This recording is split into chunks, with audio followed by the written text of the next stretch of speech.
É estranho começar a gravar, né, com uma pessoa que você conhece, porque você tem que fingir que a gente não sabe por quê a gente se encontrou aqui para falar sobre inteligência artificial, né? Hum.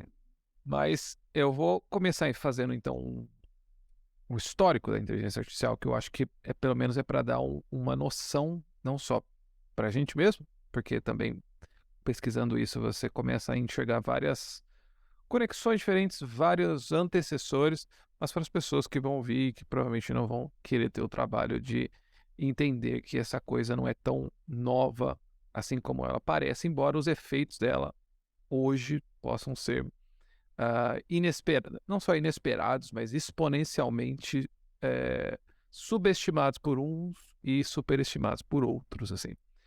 Então, historicamente, o René Descartes, o cara que dividiu o corpo em mente, né, o ser humano em corpo e mente, ele já tinha a ideia, ele tinha até uma ideia um pouco esquisita de um jardim feito por robôs.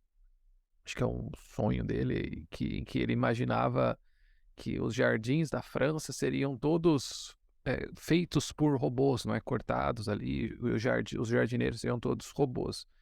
E imaginando esse sonho, ele percebe, né, ah, que ele pelo menos percebe não, ele descreve dois tipos de robôs, um robô que seria específico e um robô que seria genérico, isso no século XVII, né? Então, o robô específico faria só uma tarefa humana, então, por exemplo, só cortar rosas ou só regar as plantas e tal.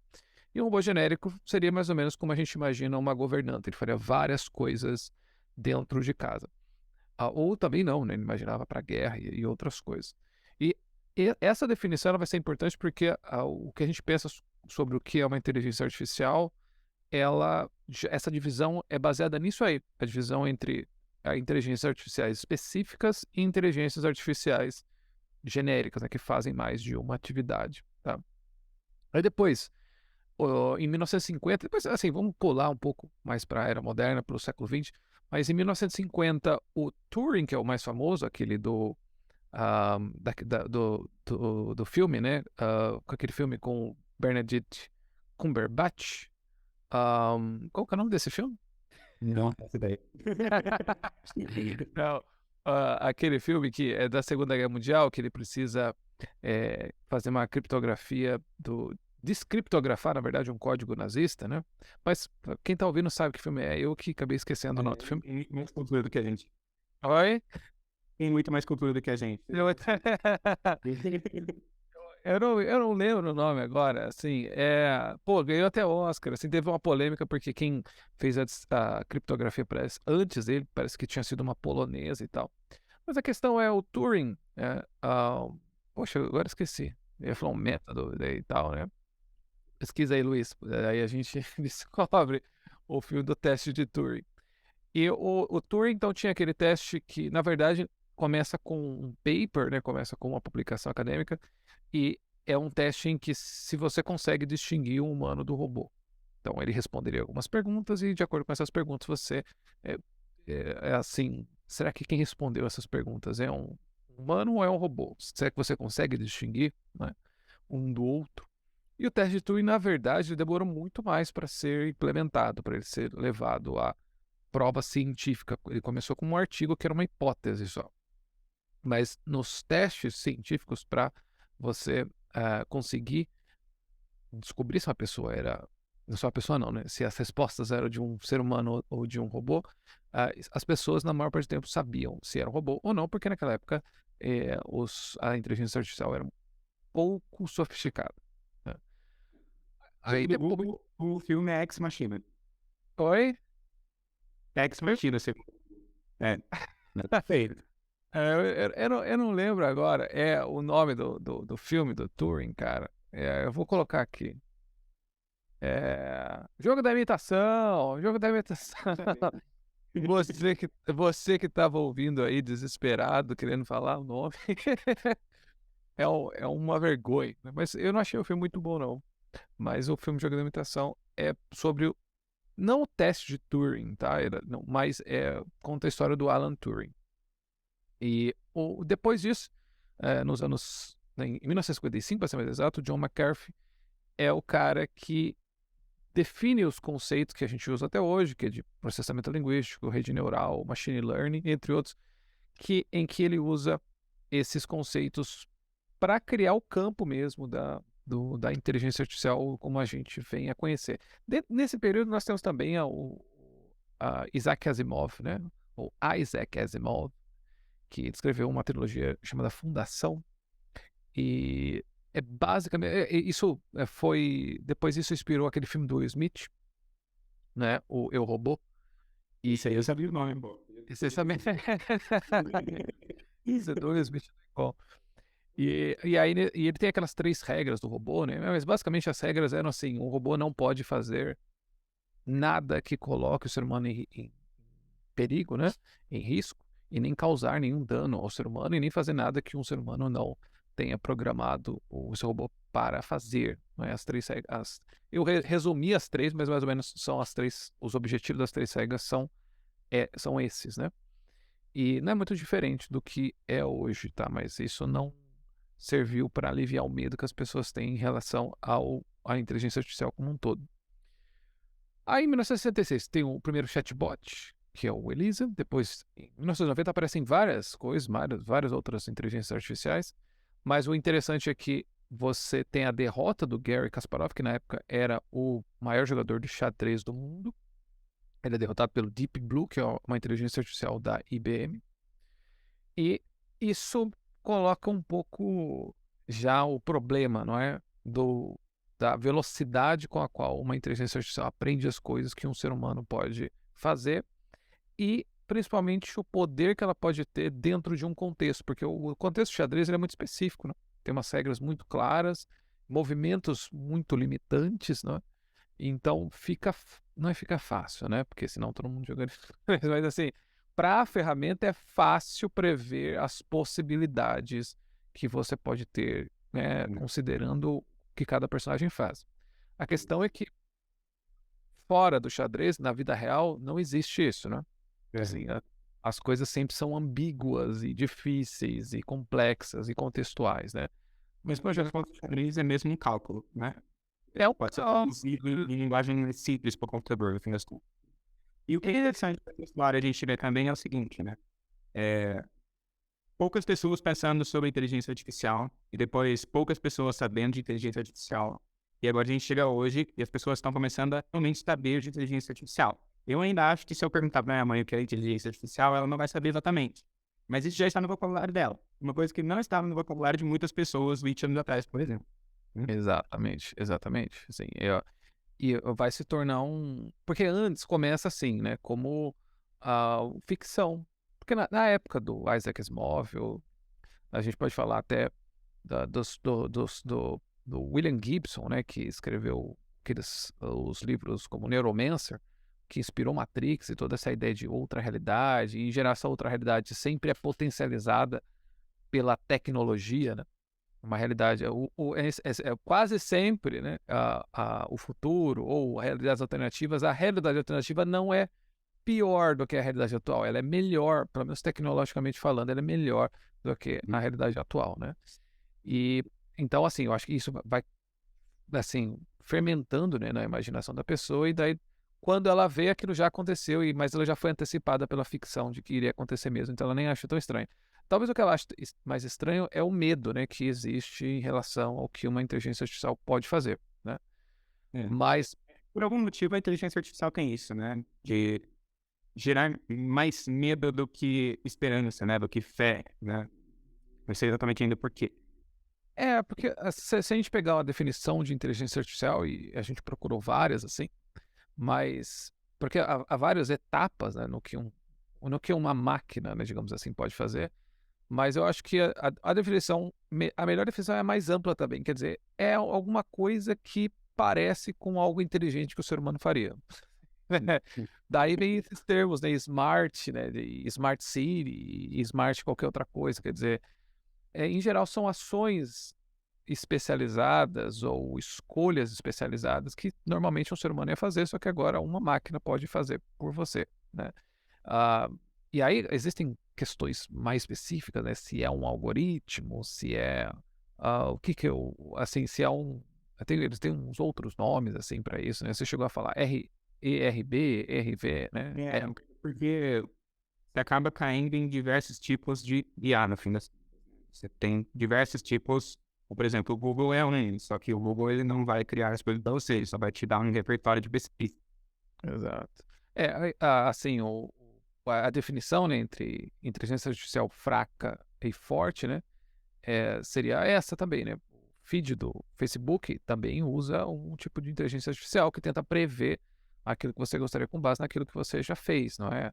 A Netflix também faz isso, né? Inclusive, a Netflix tem um artigo muito bom sobre como eles criam e personalizam o feed, né? A tela da Netflix para você, que as pessoas ficaram chocadas, e isso foi coisa de um ano, assim, quando eles descobriram que a tela inicial da Netflix de uma pessoa da família era completamente diferente da outra, né? Depende daquilo que ela assiste. E eu acho que isso já indica um pouco do que a inteligência artificial vai tornar, quer dizer, uma personalização de tudo, assim. Talvez a gente não tenha mais muitas experiências comuns, mas só experiências personalizáveis, né? Mas a gente já chega lá. Então, assim, a gente já usa a inteligência artificial, ela já acontece, né, o tempo todo, e talvez até por causa disso pareça menos chocante do que pareceria 50 anos atrás, 100 anos atrás. 100 anos atrás, com certeza, mas 50 anos atrás a gente já pode dizer que ainda seria, assim, chocante o bastante, assim, para as pessoas, né, dos anos 80, assim, dos anos 70, né, que sonhavam com isso, mas tinham as coisas, né, muito rudimentares ainda. Então, a inteligência artificial, então, ela.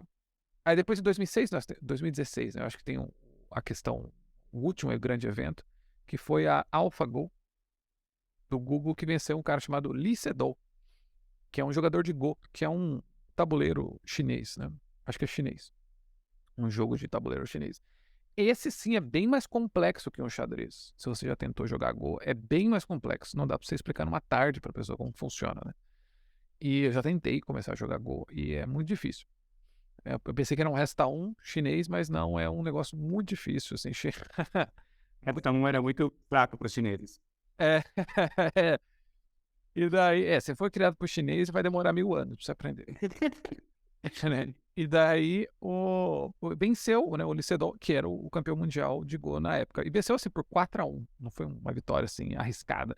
E é interessante nessa derrota que a inteligência artificial comete um erro, que era um movimento que ela não conhecia, e ela aprende com o próprio erro e ela não comete mais. E essa é outra coisa que a gente vai comentar hoje, falando de algumas ferramentas aqui. A gente, né, o ser humano, a gente erra e provavelmente a gente insiste no erro por várias vezes, não é?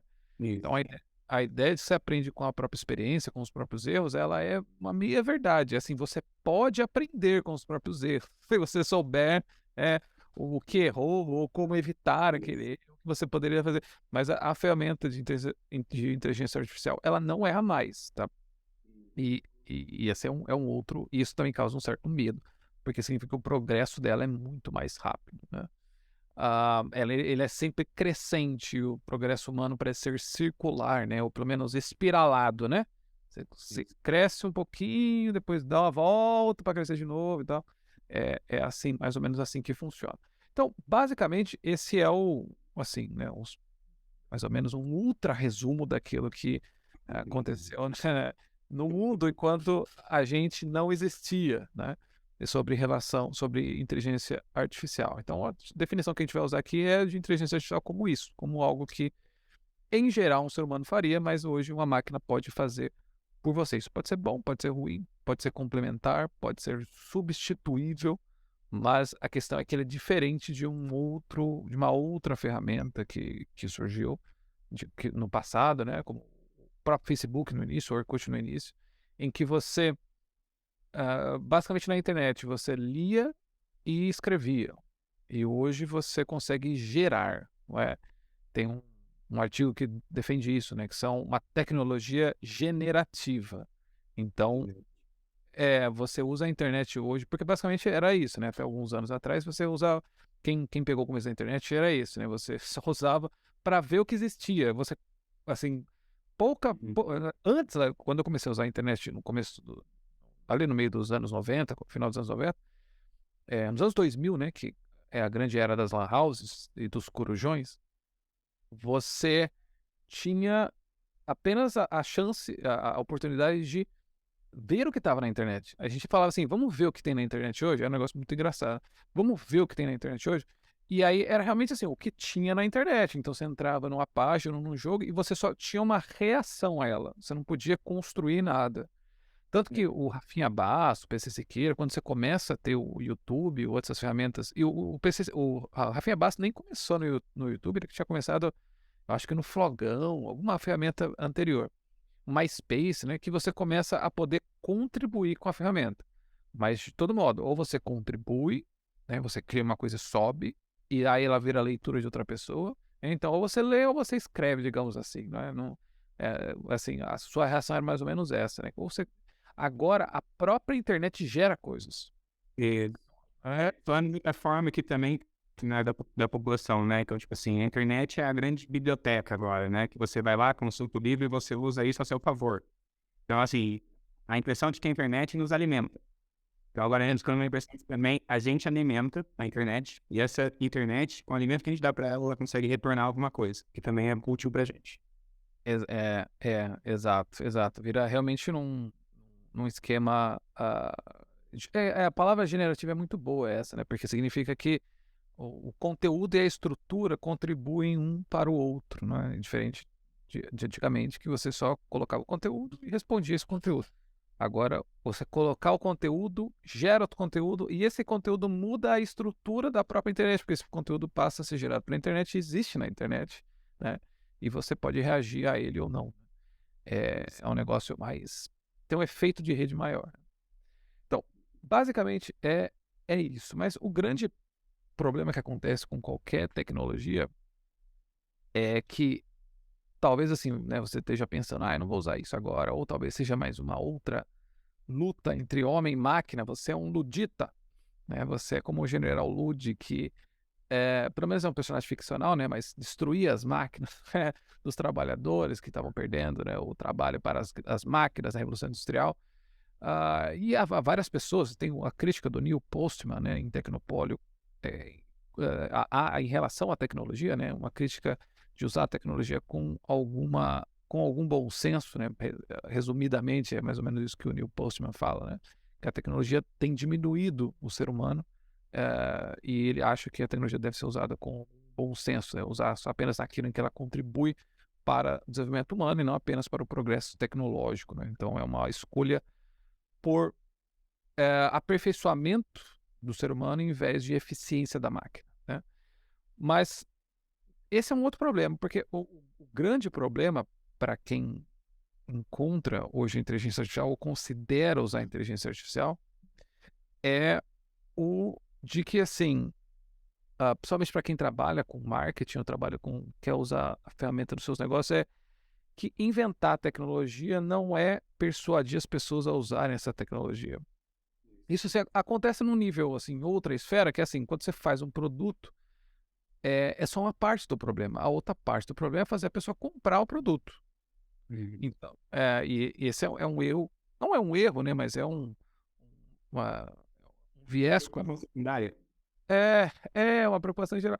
Principalmente assim, quem tem um negócio, a gente sempre vê isso. Em geral, a pessoa se apega ao produto, se apega ao negócio, ela diz, não, mas... E até quando ela produz um marketing muito autorreferencial, né? Então, nós somos o melhor hambúrguer da cidade, eu faço o melhor blend, não sei o quê. Que são coisas que apelam para você, porque você conhece o produto, né?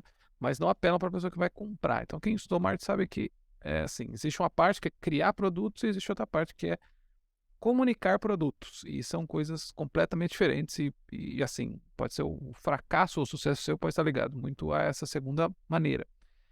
E com a inteligência artificial não é diferente. O próprio Bill Gates falou, não recentemente, né, já faz 1 ou 2 anos, que o problema hoje era fazer as pessoas, não era criar novas tecnologias, mas fazer as pessoas quererem, né, a tecnologia que eles vêm criando. Então, o caso do Google Glass eu acho que é o mais interessante, né? Porque na época, quando o Google Glass foi lançado, ou ia ser lançado, né? Antes já havia uma grande expectativa em relação ao Google Glass por causa de assim, nossa, é um óculos maneiro, vai dar para você ver o futuro, não sei o que, né? É um óculos cheio de tecnologia, você vai ver, assim, sei lá, os seus batimentos cardíacos, tinha um monte de coisa, assim, você vai acessar seu Facebook e tal.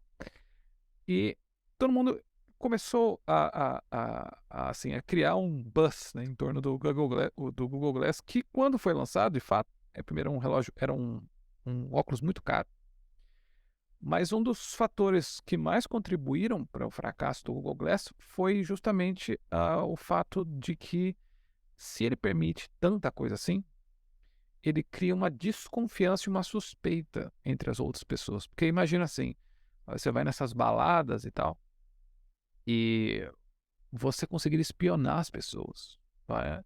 Você conseguiria, imagina, uma balada de famoso, né? Tem essas baladas em que apenas famosos podem ir, porque você tem total garantia da privacidade da pessoa. Agora a pessoa pega o Google Glass e ela vai lá e começa a gravar, não é? Várias coisas, mandando para a internet e tal. Então, assim, além dele ser feio também, que era um outro problema de design, né? Então, isso é uma preocupação típica, né, de quem é da área de TI, né? Tecnologia como um todo. E é o pessoal que critica a Apple, né?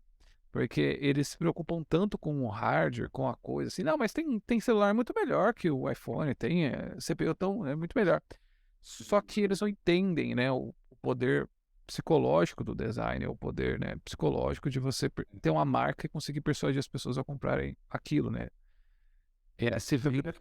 No fim das contas, todo mundo que produz um produto, seja ele ou não de tecnologia, tem que enfrentar a barreira do comportamento humano. Então, além de todos os benefícios que eu trago com esse produto, como que essa pessoa se sente usando esse produto, ou quais são exatamente as objeções que ela vai ter para usar esse produto. E objeções comportamentais mesmo, não aquelas objeções eu não tenho dinheiro, eu não tenho tempo, né? Mas sim comportamentais, como eu vou me sentir com elas, como as pessoas vão me ver com essas tecnologias, porque, por exemplo, no caso do Google Glass, você podia espionar as pessoas, como as pessoas iam enxergar você usando o Google Glass como um espião, como uma pessoa que está sendo iniciativa ali da parada. Então isso não seria bom para a imagem dela. Então isso também era um problema de comportamento ao usar o produto de tecnologia que era sensacional na cabeça do cara de TI, né? Sim, com certeza. E assim, é frustrante que as coisas sejam assim, né? Porque você imagina, em geral são as pessoas que não gostam de vender, né? Ou de se vender, né? Porque elas pensam assim, não, mas o que você tem que fazer é um bom trabalho, né? O que você tem que fazer é um bom produto. E todo mundo vai perceber isso porque todo mundo sabe que é um bom produto e um bom trabalho. E em geral, também são as mesmas pessoas que, quando vem alguém pior do que elas sendo promovidas, ficam pensando, mas cara, esse é um cara puxa-saco, esse é um cara que, tipo, né, traz presentinho para o chefe e tal. Aí você fica assim, porque na vida humana, assim, trabalhar é uma parte dela, a outra parte é você se relacionar com os outros seres humanos, né? E os outros seres humanos gostam de ser agradados, gostam de se sentir queridos, gostam de, né, ter uma pessoa, né, que você é chato, você entendeu? Você é bom, mas você é chato. Eu sei que pode ser frustrante, seja assim e tal, mas é assim. Em geral, o pessoal da engenharia, tecnologia, sempre tem esses vieses de que eles são muito racionais e que eles tomam decisões baseadas em. Então, Tem meu CGI aqui. o cara que tem uma planilha, ele acha que ele vai botar o mundo na planilha. Mas a questão do Google Glass também, ela reflete, e isso não é só porque é uma tecnologia nova, porque a eletricidade, se você olhar uns anúncios do começo quando a eletricidade começa a ficar comum ali no meio do século XIX, finalzinho do século XIX, você vê que as pessoas precisavam ser persuadidas a usarem a eletricidade. Hoje parece óbvio, se a pessoa não quiser usar a eletricidade, ela é maluca. Ela, né, ou ela, sei lá, quer usar energia nuclear, não sei, ela vai ter uma decisão que não é baseada na descrença da eficácia da eletricidade. É uma decisão baseada numa virtude que ela quer sinalizar, que ela só usa, sei lá, energia eólica, que ela usa energia, né, gerada a cocô de porco, sei lá, alguma coisa assim. Mas você não precisa persuadir a pessoa de que a eletricidade é segura ou relativamente segura, né? Ela não vai tomar essa decisão por outros motivos. Mas na época, as pessoas também tinham que ser persuadidas a usarem um negócio básico como eletricidade. Então, a questão da inteligência artificial passa por esse mesmo problema. Por mais óbvio que, para quem, como nós, né, está entusiasmado, né, com essa tecnologia, não significa que todo mundo só de bater o olho e falar, putz, eu quero isso, né? Existe até porque o que você já comentou aí também, né? A gente sempre tem aquela parcela que é extremamente cética, seja por preconceito, seja por, sei lá, eu penso que essa coisa não pode me superar porque eu já estou bom o bastante. Então, e exatamente isso, né? Pode superar, pode não superar, não sabemos, né? Mas se você usar ela, você com certeza vai estar melhor, né? Ou melhor, você vai estar mais rápido, no mínimo, né? Assim, esse é um ponto, assim, que eu acho que a gente precisa discutir também, né? Que a, a ideia de que a tecnologia ela vai substituir algumas pessoas, não é? Ah, mas principalmente só aquelas pessoas têm medo de serem substituídas, porque elas já se renderam à ferramenta. Porque, assim, de fato, né? Eu até escrevi isso no artigo da Substack.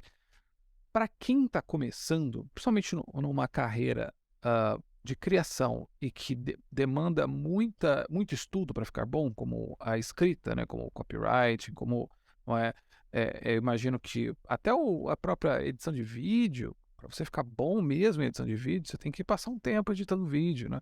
Ah, design talvez seja assim, não é? Então, essas profissões que são criativas, criativas não só no sentido de que criam coisas, mas porque elas estão, pelo menos, ligadas a alguma grande arte, né? As artes plásticas, a arte literária, a arte musical, a arte do cinema, enfim. Quer dizer, são pessoas que, em geral, gostam dessas duas coisas. É muito difícil achar um cara que é edição de vídeo e não gosta de cinema, sei lá. Assim, é um negócio incomum para mim.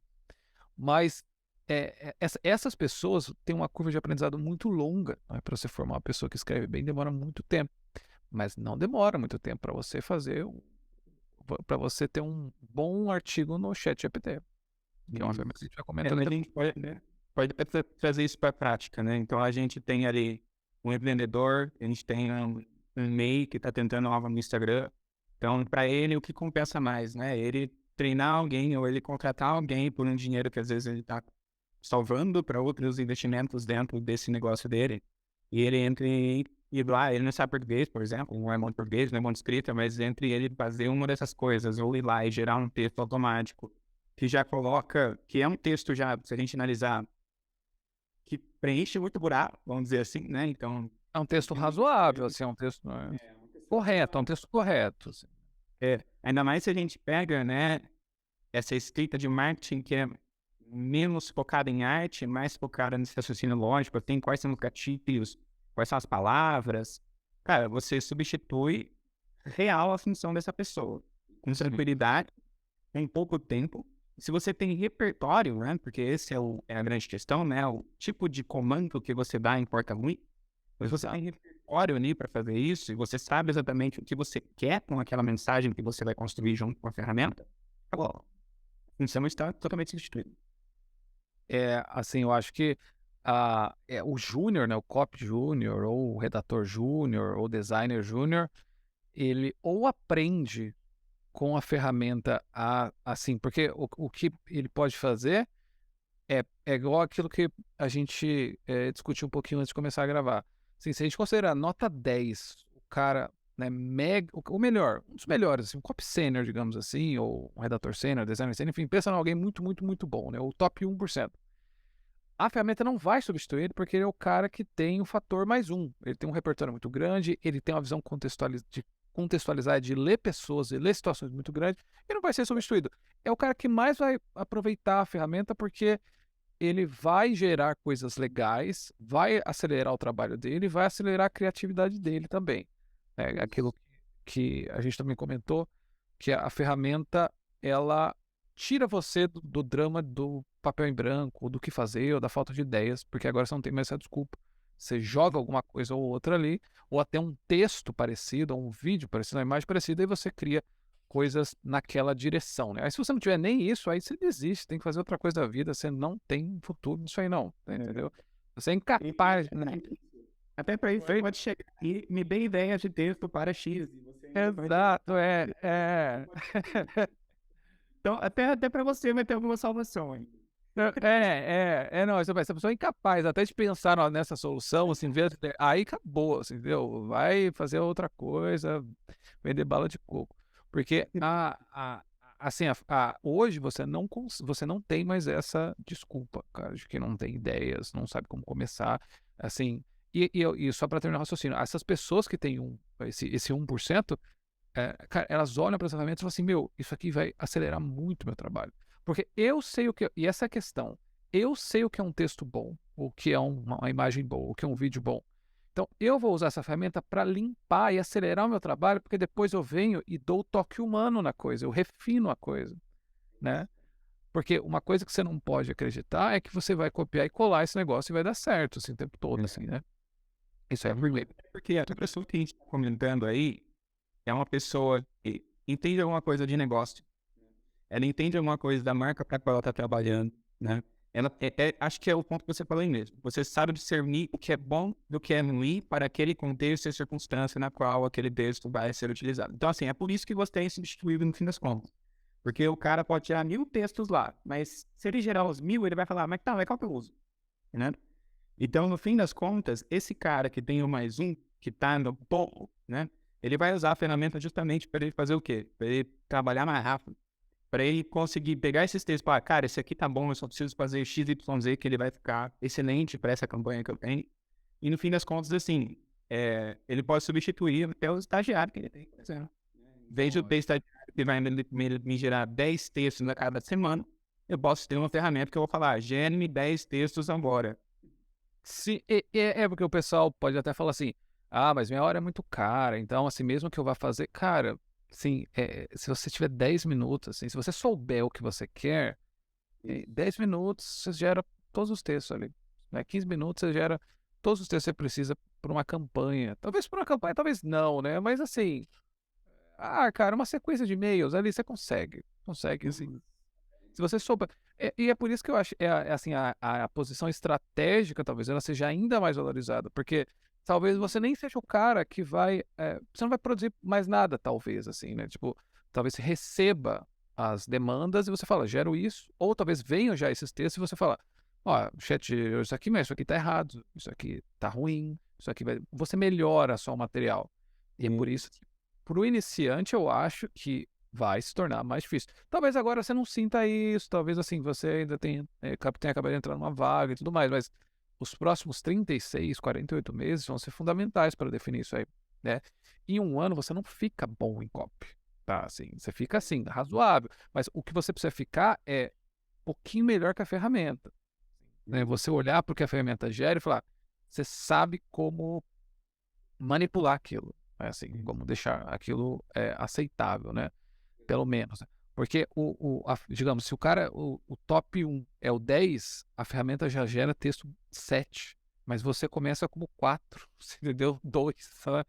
Então, para você chegar ao nível da ferramenta, já demora um pouco, mas assim, você precisa chegar ao nível da ferramenta e ultrapassá-la para ser cada vez mais valorizado. Porque eu acho que, somente quem trabalha com a escrita ou com ideias, porque você pode fazer até programação, né? Tem o Codein. Depois eu vou colocar o link aqui com o nome das ferramentas, porque se a gente pronunciar errado, às vezes você não vai achar. Então não fica se preocupando muito com isso. Mas você já consegue gerar linhas e linhas de programação. Teve um cara que comentou na comunidade do Facebook, do qual a gente faz parte, o Órfãos do Novo Mercado, que ele fez um código, resolveu um problema de Python lá em 2 horas. Ele levava uma semana. Então você imagina isso, assim. Vai bem entendendo um pouquinho de programação, sabe o que significa, assim. Assim, eu não, sei lá, só achei bonito porque 2 horas e uma semana é uma diferença grande. Mas, assim, assim, o cara, então, e é o seu negócio. Às vezes, coisa que você delegava porque é um negócio chato de fazer, agora o negócio chato de fazer é de graça, ou assim, $5 por mês, $10 por mês. E daí, resgatando o que você falou, a posição do estrategista, ela fica mais ainda em evidência por quê? Porque dentro de uma estratégia, as ferramentas são mais de recurso da estratégia, né? Então, no fim das contas, o estrategista, né, se ele quiser ter evidência, ter mais status com a inteligência artificial, é só ele fazer com que a inteligência artificial seja mais um dos seus recursos. Então, a hora que ele vai se apresentar, a hora que ele vai montar as estratégias dele, esse recurso, essa ferramenta está na mão dele. Ele pode usar isso a favor do negócio dos outros. Então, por isso que o estrategista ganha ganha mais relevância e o cara que executa, que não tenha essa inteligência de negócio, assim como o estrategista tem, perde. Aqui ele perde e o estrategista aqui ele ganha. E eu acho assim que pessoas que faziam.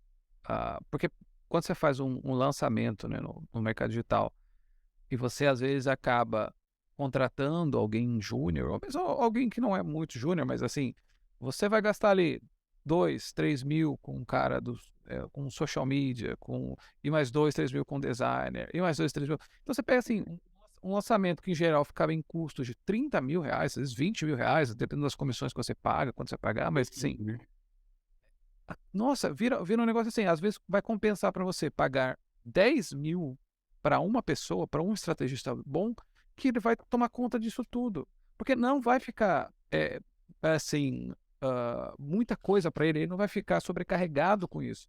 Porque o tempo dessas plataformas é muito mais otimizado. Agora, o cara vai ter que manjar de alguma coisa, né? Então, se o cara vê um vídeo e não sabe se está mal editado, o cara vê a imagem e não sabe se ela está ridícula, aí, assim, realmente vai ficar difícil até para essas pessoas. Ele é um mau estrategista, um estrategista adequado. Aí não vai ter como não, assim, ele não tem uma noção, né, assim, de branding também e tal, aí vai ficar difícil mesmo. Então, eu acho que essas pessoas que são mão de obra, elas, que em geral começo, tá? Todo mundo começa como mão de obra, você entendeu? Todo mundo começa fazendo como estagiário. Eu acho que em algumas profissões isso vai ser substituído, a não ser que a empresa tenha, primeiro, uma posição pessoal a respeito disso, né? Então, não, a gente não trabalha com inteligência artificial, a gente usa só para revisar, a gente vai treinar um estagiário para isso, ou tem um peso de uma decisão daí pessoal e tal, vai ser assim, né? Ela quer outra coisa, não é que a inteligência não funciona, ela quer outra coisa. Porque assim, eu acho que o erro que o estrategista precisa pegar, aliás, a posição do estrategista ao lidar com essas ferramentas, e a gente já vai falar de algumas delas, tá? Algumas que são bem interessantes, é não, não perceber que a ferramenta é uma ferramenta e não é a sua superconsciência. Ela vai dizer. Porque o ChatGPT, que é a principal aqui que a gente tem tomado como exemplo, ela comete vários erros. Assim, por exemplo, eu já tentei colocar traduções lá e ela oferece traduções erradas. E isso, para falar de um outro podcast que a gente fez, o episódio piloto sobre a Balenciaga, no começo do podcast eu falo sobre as pessoas que pegaram Balenciaga, jogaram no Google, separaram as palavras, falaram que Balenciaga era Baal, é rei, ou faça o que você quer e tal. E assim, as pessoas, e eu vi pessoas inteligentes aqui, pessoas inteligentes do Instagram brasileiro falando disso, com audiência, pessoas que trabalham com simbólica, pessoas que trabalham com semiótica, falando esse tipo de bobagem. Quer dizer, contra o próprio bom senso, a palavra nem de longe parece latim. Quer dizer, se a pessoa fosse honesta, ela não quisesse causar um bafafá para vender curso, ela teria prestar atenção nisso. Isso porque o Google, assim como essa ferramenta, não gosta de deixar você sem resposta. Então, ele vai tentar dar uma resposta, ele vai tentar bolar uma solução para você. Então, você tem um fórum do ChatGPT, do Reddit, que é todo assim para registrar erros ou como você burlar até soluções, porque o ChatGPT, por exemplo, não trabalha com erotismo, né? O erotismo talvez trabalhe, talvez com pornografia mesmo, né? Ele não vai criar histórias pornográficas para você. E nem coisas muito, né, que ofendam os direitos humanos de um jeito muito explícito, assim, tá? Mas já há como você burlar isso. Mas na prática, o ChatGPT, ele erra, tá? Erra com problemas matemáticos, erra com, por exemplo, ele às vezes inventa fontes científicas e assim, inventa de um jeito muito bom. Assim, você tende a crer que aquilo é verdade. O marqueteiro vai adorar isso, né? Então você tende a crer que, assim, né? Solução inventada por Adolf Hitler para emagrecer é encontrada. Seus efeitos são devastadores. Então é sempre esse tipo de cópia assim, o pessoal vai adorar. Mas ele erra. E aí a pessoa que sabe, né, assim como o cara que programa, que a gente comentou, vendo aquilo, ele sabe o que corrigir. Porque o que ele quer é acelerar o tempo de criação. Ele já sabe como fazer, mais ou menos, pelo menos, né? Assim, ele tem uma noção. E então ele olhando para o resultado que a ferramenta dá, assim, não é bem isso. Não é isso que eu queria. Então, É. E detalhe que você também, como a gente já testou, como você também já testou, você pode apontar o erro para a ferramenta e você pode ver se ela vai corrigir esse erro sozinha, né? é, é assim, e em geral se corrige, né? Então, assim, até no texto que eu coloquei no Substack, eu tinha pedido para explicar a teoria do David Kibb, porque é um cara em que a própria teoria dele é meio ambígua mesmo, assim. Ele tem várias influências ali e não é muito comum. E ela tomou o caminho errado. E daí, quando eu falei para ela que era errado, ela disse assim: ah, é verdade, não é assim, é assado. E ela já se corrigiu. Porque eu imagino que ela tenha pegado algumas fontes de informação e seguido naquela direção, mas na verdade era na outra. Mas cometeu o tipo de erro que ela cometeu, é também humano, é comum. Então, mas como que eu ia saber disso? Porque eu sei a coisa, né? Você tem que manjar do bagulho. Você não manja do bagulho, não vai rolar. Então, esse é o tipo de coisa que, ao contrário, assim, talvez isso favoreça a tese do Neil Postman, né? Quer dizer, quem é idiota vai ficar mais idiota, porque se você acreditar em tudo que ela fala, do jeito que ela fala, você vai, não é assim, nossa, achei, não é? Assim, a galinha dos ovos de ouro, agora eu vou fingir para todo mundo que eu sou inteligente. E, por exemplo, eu vejo que as pessoas que estão usando isso e fazendo posts, elas não entenderam como criar estilo. Elas não, assim, como elas mesmas não têm estilo, elas não entendem que se todo mundo criar do mesmo jeito, o ChatGPT ele tem os próprios parâmetros do que ele considera uma boa escrita, uma escrita acadêmica normal, e vai soar tudo meio medíocre, meio genérico mesmo, tá? O pessoal reclama muito disso, também fazendo imagens. Quando você fala assim, uma mulher tal jeito e tal, se você não especifica, ela tende a tomar os parâmetros padrões, né? Então, por exemplo, ela é uma pessoa branca, não uma pessoa negra. Ela é uma pessoa magra, não uma pessoa gorda, não é? Obesa, né? Você vai ter que falar isso, se você quiser, na ferramenta, né? Então, É a ferramenta... interessante. É interessante que a gente tem também essa dimensão, né? O o quão bom você é para conversar com a ferramenta no fim das contas. Porque é uma coisa que também tem que entrar no seu aprendizado, vamos dizer assim, quando você estiver mexendo com ela. Ou, por exemplo, cara, eu sei que quando eu falo a palavra X, ele interpreta isso daqui, né? Então agora eu preciso tomar outros caminhos. Então, no fim das contas, a gente está falando o quê? A gente está falando de pessoas que dominam a linguagem, dominam mais a linguagem e têm mais vantagens na hora de lidar com essa ferramenta. Porque no fim das contas, você está dominando o código pelo qual essa ferramenta expressa as coisas, né? Produz as coisas. Sim, exatamente, exatamente. E de novo, ela volta a ser uma ferramenta, não é, de novo, uma substituição para o seu cérebro, mas ela vai substituir o seu trabalho se você não tiver um, tá? Você sempre vai precisar levar isso em consideração. Isso vale para todas as ferramentas, todas que a gente vai comentar aqui. E, assim, até para afastar um pouco o medo, assim, eu cheguei a dar uma vez, quando eu dava aula no ensino médio, dei aula de filosofia por um tempo, a gente teve a aula sobre filosofia da mente, eu cheguei a trabalhar um pouco, né, o livro do David Hofstadter, né, que é o Ba, Escher e Gödel, que é um dos grandes, dos maiores, talvez, livros, até no sentido literal, porque ele é bem grande, assim, sobre inteligência artificial, essa questão assim. E dentro do próprio livro e de outros, assim, você vê que a inteligência artificial, a IA, vamos falar IA só porque eu acho que fica mais fácil, ela nunca vai substituir não vai ser como um ser humano, tá? Não tem como ela ser um ser humano, tá? A questão mais complicada, talvez, é o que a gente considera inteligência. Lembra que a gente definiu mais ou menos IA como isso, né? Fazer as coisas de um jeito mais ou menos smart, né? Um jeito personalizável, um jeito inteligente, assim, no sentido de surpreende, ó, parece uma pessoa, né? Parece uma pessoa, né? Mas a ideia de inteligência como reconhecer a verdade, que eu acho que é uma definição boa, é algo que as máquinas em geral não têm, né? É por isso que a gente estava falando que a ferramenta erra, e inclusive ela erra com alguma frequência. Então, é igual uma máquina que seja pneumática, uma máquina do tipo, se você colocar, por exemplo, uma máquina assim, que ela tenha que fazer alguma coisa se ela atingir 50 quilos. Pode colocar 50 quilos de ouro, 50 quilos de pena, 50 quilos de qualquer coisa, ela vai acionar. Mas ela não sabe se aquilo é verdade ou não, né? Isso acontece nos correios o tempo todo, né? O cara coloca o peso lá e tal, manda. Ele tem assim, e vai embora, você entendeu? Então, a capacidade de identificar a verdade, ela é principalmente humana, né? Mas falando aqui, né, de ferramentas, eu acho que a gente pode comentar algumas, antes da gente voltar nos problemas das ferramentas, até para a pessoa que está ansiosa e só usou o ChatGPT ou nem usou o ChatGPT e já quer saber o que é.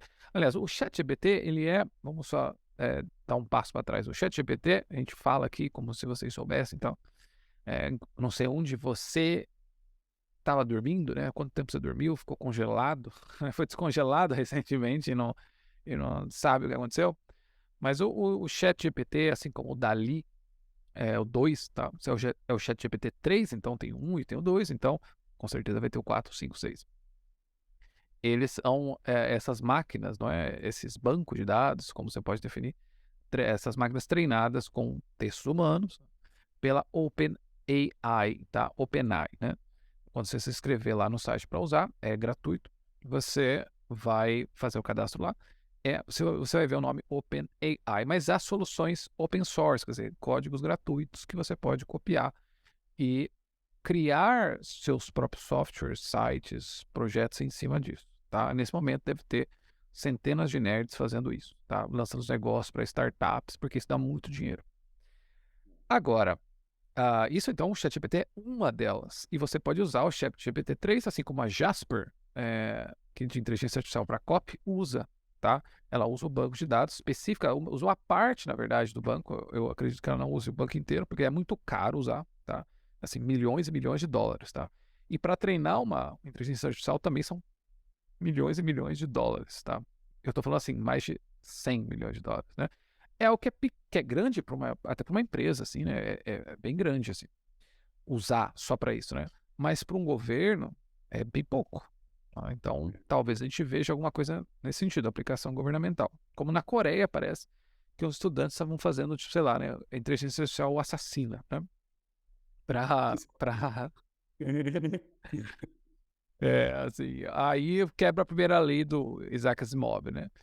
Mas então o ChatGPT e essas outras ferramentas que a gente vai comentar, todas elas são disponíveis e elas são partes para usar outros programas. Então você pode aplicar para inteligência artificial, a gente já sabe de algumas que você pode usar para fazer, por exemplo, peças de teatro, né?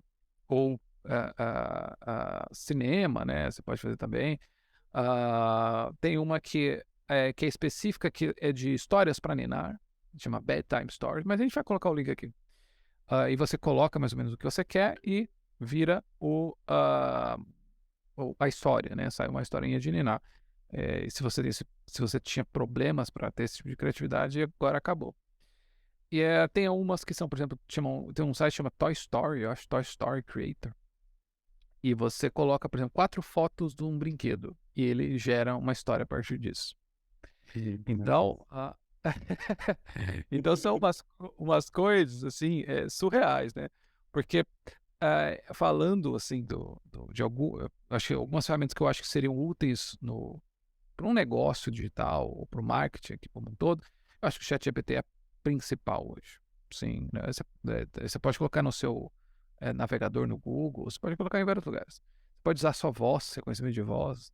Então, o ChatGPT eu acho que é a principal e você precisa explorar aquilo, tá? Existe, claro, né? Existe uma maneira inteligente de usar aquilo, e aqui não é o momento da gente falar disso.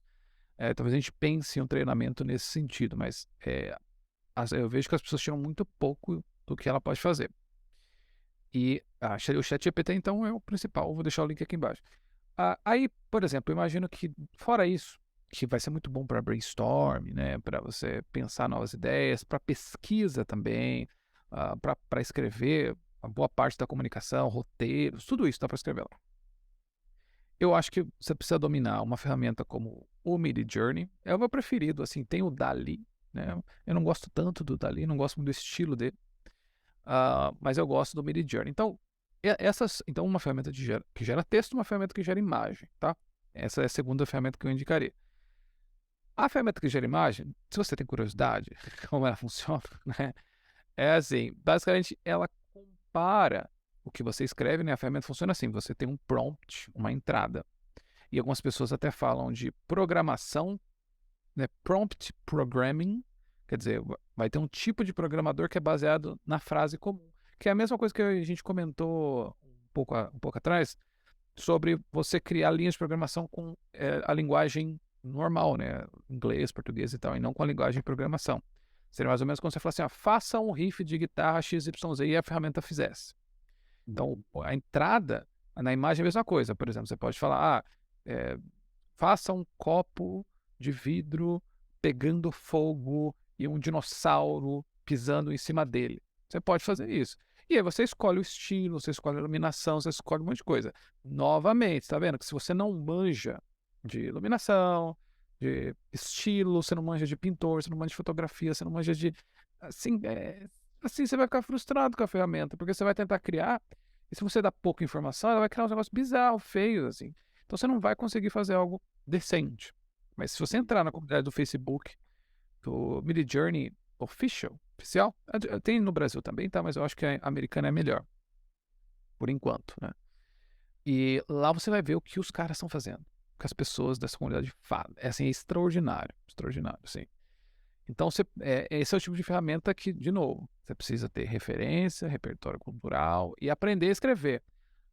Eu diria que você nem precisa saber inglês, porque você pode criar em português, você traduz, porque a linguagem inglesa é muito simples. Né? Turtle, você entendeu? É isso, aí é tartaruga que você vai fazer.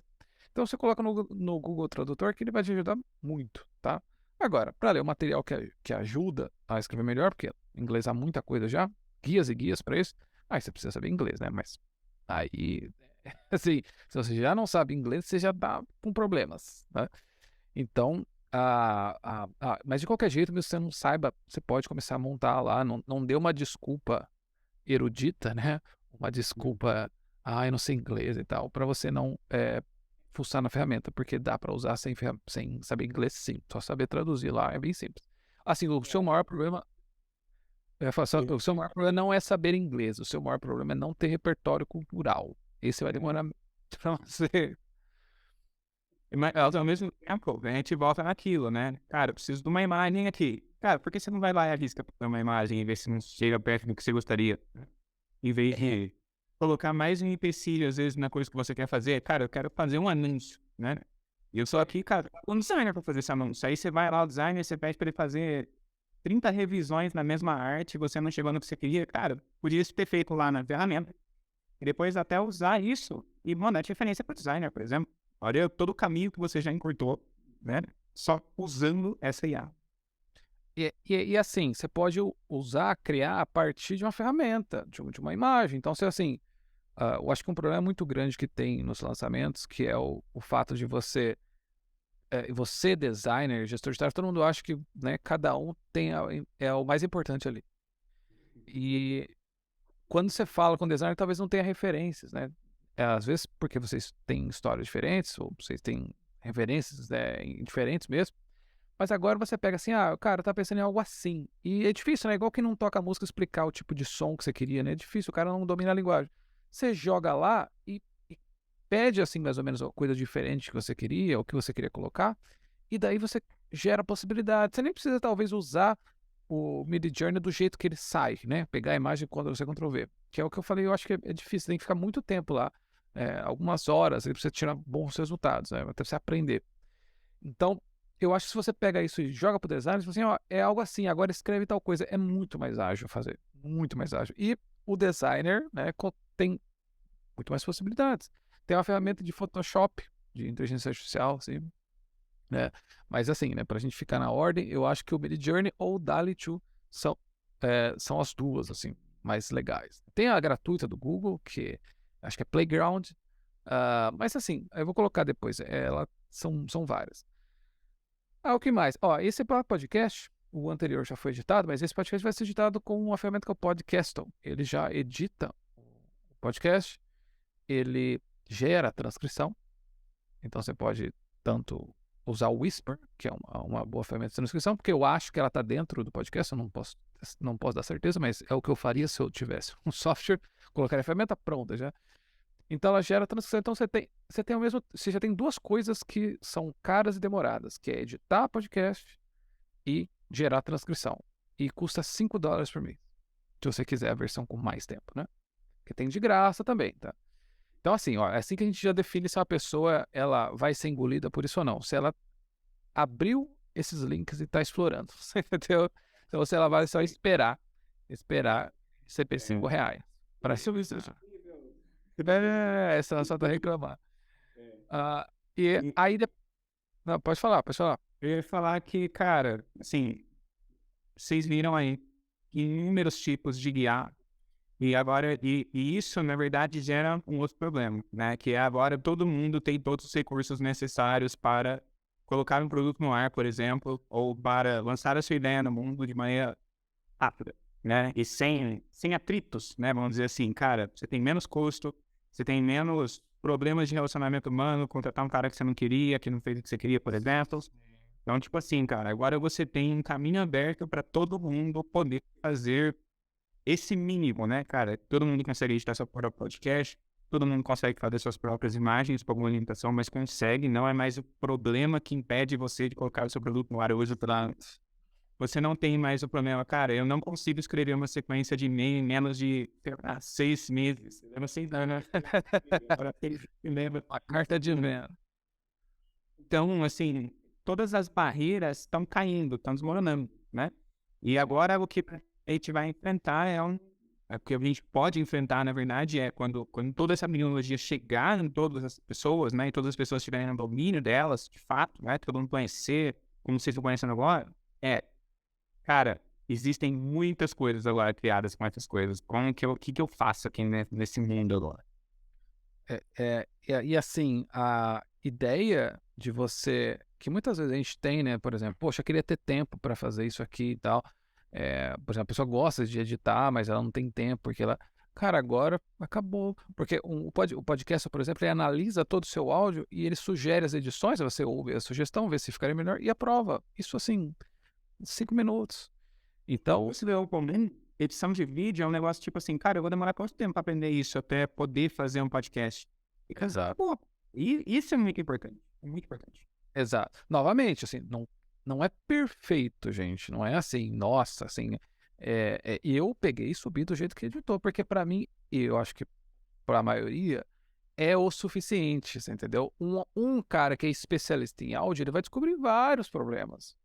Mas a questão é justamente essa: é o bastante para que você consiga começar e continuar e levar o seu negócio até um ponto em que você começa a contratar engenheiros de áudio, que você começa a contratar editores profissionais, porque agora o seu trabalho é muito complexo. Porque uma outra ferramenta chama vídeo, mas é com Y, né? E ela já edita todos os seus vídeos, corta nos formatos e legenda e transcreve. Então, assim, assim, com esse podcast, por exemplo, então vocês estão vendo um meta podcast, meta estratégia de conteúdo. Assim, eu vou simplesmente colocar nessas ferramentas, vou editar, daí eu vou cortar esses vídeos, vou legendar e vou subir nessas. E assim, isso vai ser, sei lá, se eu ficar 2 horas, 3 horas, que seja, se eu levar um dia fazendo isso tudo, é muito menos do que eu levaria se fosse fazer isso tudo sozinho e se eu fosse pagar para alguém fazer. Não importa o preço, gente, em um dia a pessoa não vai fazer isso, né? Então assim, esse é o tipo de coisa que vai acelerar também. Então, assim, né, a nossa ideia, pelo menos, é de que a inteligência artificial, ela faz você sair do zero para o um muito rápido, né? E depois, já que ela faz isso, e como, claro, a gente não tem como controlar a estupidez da multidão das pessoas, né? O volume de coisas produzidas vai ser muito maior. Então a gente está meio que trazendo a peste nesse sentido, porque você vê assim, a quantidade de gente que vai começar a produzir esse tipo de coisa. E aí, Sem critérios, né? Vamos dizer assim, sem critérios sem critérios, sem critérios, sem critérios. E aí, assim, porque quando as primeiras inteligências artificiais surgiram para oferecer soluções de escrita e tudo mais, claro que os escritores, o pessoal fala assim, nossa, mas isso aqui é muito ridículo e tal. E você fala assim, é verdade, não é uma boa escrita, mas de novo, é uma escrita que satisfaz. Eu já escrevi um texto sobre isso, mas explicando, assim, tudo que você tem na vida de produtos, né? Você tem o conceito de satisficing, né? Satisficing, né? Que é assim, sempre tem um grupo que é especialista ele busca produtos que atendem a essa exigência dele. Então, o cara que gosta muito de café, ele não compra o café gourmet do mercado. Ele quer comprar o café de 80 pontos, 90 pontos, 100 pontos, sei lá quantos pontos, que é um micro lote lá de Minas Gerais e que vai pagar R$ 200 em 150 gramas. E existe um mercado para esse cara. Só que a maior parte das pessoas só quer um bom café. Ela só não quer tomar um café e falar, que lixo, né? Que gosto de esgoto, né? E assim, você e eu, né, achamos que nós somos especialistas o tempo todo, que nós somos exigentes, pessoas difíceis de atender. E a verdade é que nós somos só em algumas áreas, não é? Então, eu imagino que para algumas pessoas comprar meia deve ser uma especialidade. Ela adora meia e tal, ela vai querer as melhores, fios turcos, né, algodão, tudo. Mas para a maior parte das pessoas, ela só quer uma meia que dure, uma meia boa, né, que seja um preço ok. Dessas pessoas querem ficar satisfeitas. E a mesma coisa vai acontecer com a inteligência artificial. Se no seu conteúdo aquele gênero, por exemplo, às vezes é o vídeo, às vezes é o texto, às vezes é sei lá o quê, ele só precisa ser bom, não precisa ser excelente, eu acho que você não vai contratar mais ninguém para fazer isso. Tipo assim, né? Por que você vai fazer isso, né? Se a edição do podcast aqui, ela é boa, então a gente vai seguir até que a gente veja assim, cara, agora a gente precisa trazer especialistas para fazer a coisa do zero. A gente vai usar 3 câmeras, 4 câmeras, vai gravar no estúdio. Quando chegar nesse ponto, a gente contrata, evidentemente, né? Mas o que eu quero dizer é assim, se antes a pessoa começava lá produzindo conteúdo, muito devagarzinho, né? Só com o celularzinho zoadinho dela. Porque se a gente só fazendo voltando um pouco mais ainda no tempo, 2, 3 anos atrás, você via pessoas como o Ícaro de Carvalho e outros produtores de conteúdo também falando assim, cara, grava do celular, grava usando soft, né, assim, aquele anelzinho, né, como chama? Ring light. Grava que tá tudo bem. Cara, ninguém mais faz isso. Sim. Ninguém mais grava com um áudiozinho do celular, você entendeu? E assim, eu acho que isso já era uma barreira. Quem grava com alta qualidade parecia que o cara tá gravando em Hollywood. Agora já ficou meio normal o cara ter uma boa qualidade. E aí eu acho que assim, ter um podcast ou ter outros vídeos ou criar um conteúdo com qualidade aceitável, né? E em volume, é só para quem tem equipe. Agora, cara, se você tiver uma outra pessoa às vezes te ajudando, sozinho também dá, né? Mas vai ser sempre mais difícil, né? Mas até sozinho, cara, você consegue produzir muito mais. Muito mais de vários gêneros, vários tipos, é assim. Eu acho que você mudou o parâmetro mesmo, né? Por exemplo, você podia ter um excelente conteúdo, mas ter uma imagem ruim, por exemplo. Então, hoje a gente muda o parâmetro e agora todo mundo tem uma imagem mais ou menos e continua a mesma coisa no conteúdo, por exemplo. Então, você vai mudando esses parâmetros. Exato. Parâmetros novos, né? Mais avançados justamente por causa da IA. Então, assim. O zero ground, você comentou, né? Então, assim, o zero é o nosso parâmetro, agora a gente tem um parâmetro, pelo menos, tem um mínimo. O mínimo já é melhor do que o mínimo de antigamente. Já. E eu acho que assim, né? Dessas ferramentas, assim, 4 ferramentas, eu acho que seria assim, o kit iniciante, assim. Se você dominar o ChatGPT, alguma ferramenta de geração de imagem, essa é do podcast, você fazer um podcast, ou essa dos vídeos de edição, cara, assim, honestamente, não tem por que você não ficar, não, sei lá, assim, gerar 30, às vezes 20 conteúdos por semana até. Porque é muito mais rápido, muito mais rápido. E você pode testar coisas mais rápido também, né? Então, assim, e, assim, tem outras mais específicas. Então, eu falei, tem o Photoshop, tem uma que é para storytelling, tem uma que ajuda você a criar, assim, a integrar mais. Eu acho que essa é excelente, né? Assim, que você integra mais de uma ferramenta no seu processo de trabalho, né? O Zapier, né? E você consegue usar mais inteligências artificiais em conjunto, né? Numa equipe toda. E assim, então, depois a gente vai falar mais sobre isso num podcast específico, assim, né? Para destrinchar esse conteúdo. Mas a gente vai deixar o link com as principais, as mais interessantes, assim. Mas todos os dias eu descubro ferramentas novas. Todos os dias, assim, tem coisa. Por exemplo, eu tenho uma. A descobri hoje é o Boom, que você cria músicas do zero. Então, se você tinha algum som, não pode colocar um royalty por qualquer outro motivo, né? Porque senão o YouTube derruba. Você pode criar do zero hoje. Tá? Uma ferramenta com música. Você tem ferramentas que criam formas em 3D, texturas, assim, tem umas ferramentas que, e assim, a gente, talvez isso, não dê pra gente discutir bastante isso, mas tem a questão dos deepfakes, né? Que você consegue hoje ter uma pessoa, que não é a pessoa, né? Dizem que essa pessoa não existe, né? Mas uma imagem de uma pessoa, e você tem uma fala para ela, e ela consegue fazer uma apresentação de um produto para você, né? Então, é o que eu imagino. Eu acho que esse é o futuro. Eu falei com o Luiz uma vez, eu acho que esse é o futuro do PLR. PLR vai ser isso, assim. As pessoas não vão conseguir distinguir, né? Você vai conseguir criar um deepfake ali. E, gente, ferramenta barata, tá? Barata, assim, tipo $15 por mês. Você vai conseguir criar o curso que você tinha que pagar para um especialista gravar. Hoje você pega um PLR, você aprende a mexer no chat GPT e transforma aquilo em roteiros e bota, copia, Ctrl+C, Ctrl+V e cola, né, nesses produtos que geram deepfake e pronto. Para quem não entendeu, assim, palavras mais claras, você tem um PLR totalmente em IA. Você só organizou as ferramentas de IA ali para elas fazerem o PLR surgir. Assim. Exatamente. Assim, hoje, para mim, se você compra um PLR, é porque você não conhece mesmo essas coisas.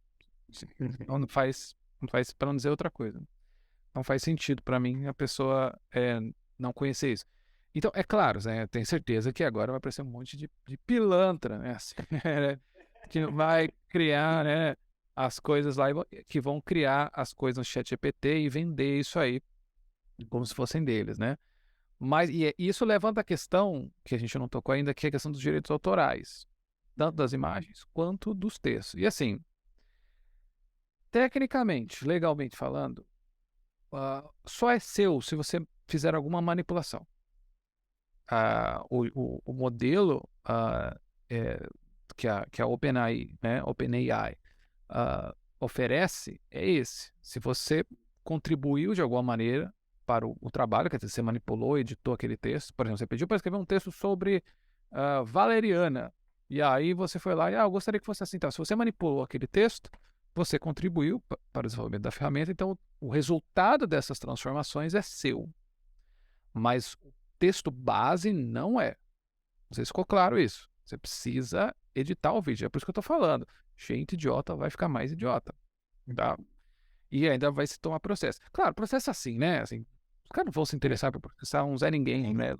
Porque a gente ainda também pode ver mudanças no que é exatamente direitos autorais considerando a IA, né? Quando isso realmente for um interesse público mesmo, quando esse ferramenta não estiver só no domínio de pessoas que precisam usar aquilo para fins profissionais. Mas só para resgatando até, né? Você chega lá no chat GPT, você não precisa usar aquilo só como ferramenta profissional, você vai ver que dá para você usar para outras coisas também, né? Então, vai lá e dá uma explorada para você ver. O chat GPT é assim, é o cara que abre os seus olhos, assim, para esse tipo de coisa. E a questão de direitos autorais, ela também envolve as imagens, porque a crítica que a gente não ouve, não, pelo menos não é comum aqui no Brasil, mas lá fora é bem comum hoje, é que essas ferramentas foram treinadas com artes, tanto de artistas mortos quanto de artistas vivos, e eles não estão muito felizes, porque essas imagens são geradas com base no trabalho deles, às vezes o próprio trabalho deles, como aconteceu no caso do Lença, né? O Lença sofreu umas críticas porque usava o rosto da pessoa e uma obra como base para criar aquele estilo. E aí a assinatura da obra eles borravam, assim, né? De um jeito bem, bem sacana, assim, sabe? E aí vários... Porque pensa assim, é o seu trabalho, pô. Você entendeu? Assim, você se esforçou para criar aquilo e tal, e daí a ferramenta vem e toma aquilo, né? Então, essa é uma questão que a gente não sabe como lidar, porque os direitos autorais, eles são a invenção do século XIX. Mas no século XIX, você não tinha direitos autorais. Tanto que um caso famoso é o caso do Don Quixote, né? Quando o Miguel de Cervantes escreve a primeira parte do Don Quixote, ele demora muito para escrever a segunda. E aí um cara decide terminar a obra. Vou fazer. Ele pega, né? E fala assim, eu vou fazer essa segunda parte aqui, esse cara é muito lento. E claro que a segunda parte não tem muito sucesso. E na segunda parte, no começo da segunda parte do Don Quixote, o próprio Miguel de Cervantes faz uma piada com o cara que tinha feito a segunda parte e diz assim que nem o diabo queria ler. Mais ou menos assim, é mais ou menos isso, porque aí fala que o diabo estava entediado lendo a segunda parte do Quixote, não é? E ele fala, não, mas a segunda parte do Quixote é essa, então. E isso para vocês verem que, né, assim, ninguém estava livre do plágio, né, coisas assim do tipo. Então, no século XIX, as editoras e depois você tem todas essas empresas que vêm logo em seguida, não tão logo em seguida, né? Mas as livrarias, por exemplo, imagina, você investiu no autor para escrever um livro, aí a outra livraria vem e xeroca o livro, né? Então as livrarias não ficavam muito felizes com isso, não. Então assim, a ideia de direito autoral ela é realmente recente na história da humanidade, mas depois que a gente sabe mais ou menos o que é direito autoral, para a gente assim, a realidade é essa, né? Tem direito autoral. A inteligência artificial ela borra mais essas fronteiras, porque se torna ainda mais ambíguo o que é de quem. Porque no caso do remix, não é? Da teoria do remix, tem aquele documentário, tudo é um remix, né? Everything is a remix. E o Bob Dylan, né, um dos caras assim que ele fala, né, que só chorão se importa com plágio, né? Porque ele plagiou vários caras e vários caras plagiaram ele não liga pra isso não. Mas é interessante que já as pessoas que não ligam, elas ganham dinheiro com aquilo, né? Assim, então, é por isso que elas não ligam. E é igual plágio, né? Só é plágio se deu certo. Se deu errado, não é plágio, pode usar. Só se ficou famoso, né? Aí é plágio. Mas a ideia do direito autoral do remix, né, é que você produzia coisas que já existiam, de outros artistas com nome, CPF e tal, né?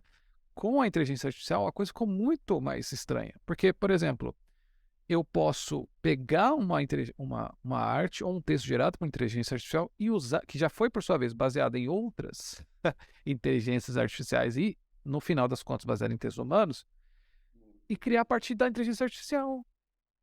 E aí, quem na verdade é o autor, na verdade a empresa. Que se você cumprir uma outra regra, que nem alterar esse conteúdo, aí virou seu. Né? Uma coisa muito Não. complexa. Anderson, não. Você é um intermediador entre não só isso, não é só um intermediador, é um intermediador que interfere na Exatamente. Então é algo muito complexo mesmo. Exatamente. É a ideia que a gente, assim, na prática, assim, use.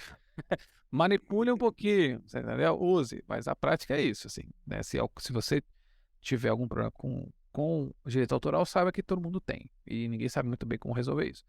Mas a ideia, por exemplo, até a própria edição, né, dos vídeos e tal, tem alguma autoria naquilo, como é que vai ser? Tem um festival de cinema feito por inteligência artificial que vai ser lançado em janeiro, fevereiro.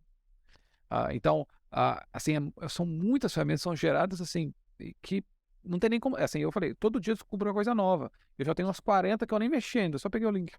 Então, assim, e cada uma delas trabalha com material humano. Então, e umas. É inevitável, assim, talvez a gente simplesmente abandone essa ideia, assim, de direito autoral e volte a ser o mundo selvagem, né? Porque a ideia do remix, a gente propõe isso, né? Que a ideia do remix é a ideia da curadoria. Que a ideia da curadoria é isso, né? As coisas que já existem, que é mais ou menos como se produz conteúdo hoje. As coisas já existem, você seleciona aquelas que são melhores e você manipula aquilo. Manipula no sentido positivo, né? Você molda ali para o seu objetivo. Algumas pessoas manipulam, né, em outro sentido. Mas a ideia do remix é essa: pegar um pouquinho daqui, um pouquinho dali e criar uma coisa nova. Agora você tem a ideia da criadoria, que é a ideia de assim, você gera com a ferramenta, a inteligência artificial, você gera com a inteligência artificial novos produtos, novas coisas, né? Que são, claro, baseadas em coisas anteriores, mas a criação já acontece na própria pesquisa, não é? Você não precisa selecionar e depois, no final das contas, moldar, como se fosse uma receita, né? Pega um pouquinho de cada coisa e no final vira uma coisa. Não, assim, é como se você fizesse um bolo a partir de outros bolos, entendeu? Então, assim, é uma noção diferente, tá? Até porque quando você coloca um comando ali, você não sabe exatamente o que vai vir de volta, né? Então, assim, criou aquilo com base no que você colocou de entrada ali. Só que o que ela cria, no fim das contas, não está exatamente no seu domínio. Você não pode falar que você teve propriedade sobre a criação completa, né? Então, com a inteligência artificial. Exato. E assim, quando você procura no Google, é isso também, né? Você procura alguma coisa no Google e ele oferece vários links ali para você. E aí você faz a curadoria, acho que esse link é bom, acho que isso aqui é bom e tal, mas não é assim que funciona, tá? A, a inteligência artificial, ela dá o texto pronto, por assim dizer, né? Ela dá o formato que você pede pronto, né? E você começa a criar a partir daí. E assim, existem umas ferramentas que eu nem comentei muito, mas existem ferramentas, por exemplo, que chama Explain to Me. Aí você pega um texto, joga lá e ela explica pra você o que o texto significa, né? Mas se você está na faculdade, eu acho que é o tipo de ferramenta que vai estar cada vez mais comum, tá? É, o, é um tipo de futuro que, na verdade, nem é tão futuro assim, né? É um presente próximo, assim, um futuro próximo, ou um futuro próximo, né? Que vai acontecer inevitavelmente, assim, fico imaginando como que os professores vão lidar com isso. Porque existe uma ferramenta que ela reconhece se o texto tem probabilidades de ter sido escrito por inteligência artificial. Que já é muito utilizado, né? Não é. Eu achei que você ia falar do sistema que reconhece plágio, assim, em artigo acadêmico. Porque esse sim, no sentido... Esse é usado. Esse não, ele só diz assim, se isso tem possibilidades, assim, de 0 a 100, qual é a possibilidade disso ter sido gerado? Porque é o que a gente falou, como direito autoral, a gente recomenda fortemente que você manipule o texto, modifique. Show. Então, eu acho que a última questão é a questão da arte, né? A gente poderia falar de outros produtos, como as robôs sexuais, né? As robôs que podem substituir as mulheres, né? Mas eu acho que isso aí daria, assim, um tema para outro podcast até, porque envolve... A gente já tá indo pra relacionamento. e envolve, assim, Funcionamento de inteligência artificial. É, porque envolve o drama de ser homem, né, no século XXI, né, problemas de relacionamento, se você pode de fato ter um relacionamento com um robô, ou se é um relacionamento com uma marca, ou com uma criação, né, é realmente outra coisa, mas, assim, saiba que esse robô é de inteligência artificial, tá? Assim, e é isso, tá? Então, você vê a extensão dos, dos das soluções, né, que ela oferece. Então, imagina, o slogan deve ser, né, soluções para homens solitários, para homens com problemas com mulheres reais. Então, e assim, isso acontece, né, no Canadá a gente vê pessoas casando com cachorro, né, casando com videogame. Então, isso de um ponto de vista de marketing, né? Se você pode enxergar tudo como dores a serem exploradas. Você pode ceder ao menos limites do que a gente considera aí humano, no fim das contas. Não é a nossa posição aqui. Uma possibilidade. É uma possibilidade. Assim, se alguém perguntar, tem mercado para isso? Tem, pode ir lá. Tem. Né? Tem porque a pessoa tem muitas dores esquisitas, tem muitas diferentes. Então, assim, pode ir lá que tem. Se você achar maneiro, vai lá. Então, a última coisa assim, que a gente vai discutir, que envolve esse negócio de direitos autorais, mas envolve também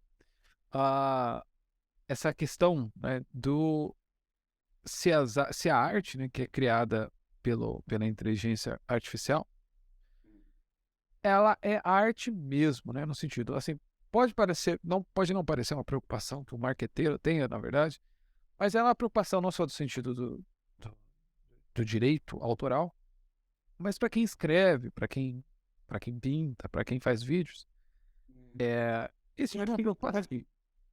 Eu acho que a gente pode estar relacionado, né? Porque imagina que você também é um copywriter e você fez uma campanha assim que exigiu da sua propriedade artística mesmo, né? Porque assim, no fim das contas, a gente está lidando com palavras, a gente está lidando com comunicação e isso, de certa forma, depende, lógico, do que você quer definir como arte. Mas se a gente está falando de algo que eu criei com as minhas capacidades cognitivas, criativas, etc., então, no fim das contas, assim, eu estou fazendo arte no marketing, né? Então, ainda acho que dá para relacionar um pouco com isso, né? É arte, hein? Assim, se é arte humana, porque assim, a arte como a gente conhece até recentemente era uma arte feita por gente, né? E assim, de certo modo, a inteligência artificial, ela tem o mesmo processo que o ser humano, no sentido porque uma crítica que eu ouvi é assim, a inteligência artificial cria com a arte dos outros, mas você pensa assim, mas o ser humano também. Ele usa as influências que ele tem para criar. Assim, ele não usa literalmente às vezes usa, mas ele não usa frequentemente. Tipo assim, por exemplo, se o cara vai fazer um boi, ele não pega o boi de outra pessoa, né? Ele pega a ideia da imagem, né? Então, posição às vezes do boi, a cor do boi, o formato, sei lá, né? O boi pode ter vários formatos, tá? Tem uma forma platônica, né? Mas ele tem a forma concreta ali, né? Então, você sabe que é um boi, mas um boi pode ter um chifre grande, pode, enfim. Não é? Acho que não vamos complicar as coisas, mas eu acho que deu para entender. Se vários artistas pintarem a mesma árvore, a referência é a mesma, mas eles vão pintar de forma diferente. E aí, eu olhando a arte do meu coleguinha do lado, eu posso ser influenciado por ele e usar aquela arte como uma influência, né? Agora, na inteligência artificial, ela usa a sua arte mesmo. Assim, né? Ela pega as suas cores, ela pega as suas texturas e ela joga para criar um produto novo. É curioso porque, por exemplo, nesse grupo do Midjourney do Facebook, eles fazem. Tem vários caras que fazem, por exemplo, Star Wars, mas feito pelo Wes Anderson, né, que é um diretor que tem um estilo bem particular, assim. E aí você fala, nossa, é verdade, tipo, é bem parecido, assim, né? Lembraria e tal. Agora, é como o Wes Anderson faria? Não tem como saber, mas assim, é uma boa possibilidade, sabe? Então, eu acho que gera muito dessas. Eu acho que o mais interessante é gera espaços para você sonhar, para você criar, você entendeu? Assim, e ter os seus desejos ali, ou coisa que você imaginaria. Pô, sabe quando a gente pensa assim, seria legal se isso existisse? Agora você pode ir lá e ver se seria mesmo. Assim, você vai lá e testa e, pô, não seria uma droga, né?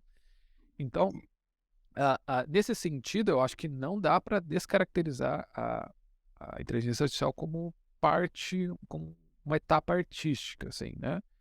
Agora, ela também não faz arte sozinha.